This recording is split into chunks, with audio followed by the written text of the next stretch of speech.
This is going to be a video on how to fix your GoPro if it won't turn on.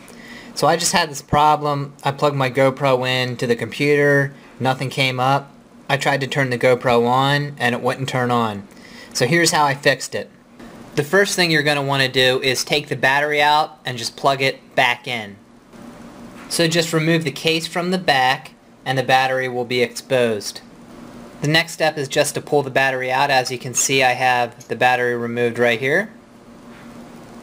Go ahead and put the battery back in. Now go ahead and put the battery case back on the GoPro and try to turn it on. So if that didn't work, take the SD card out and put it back in.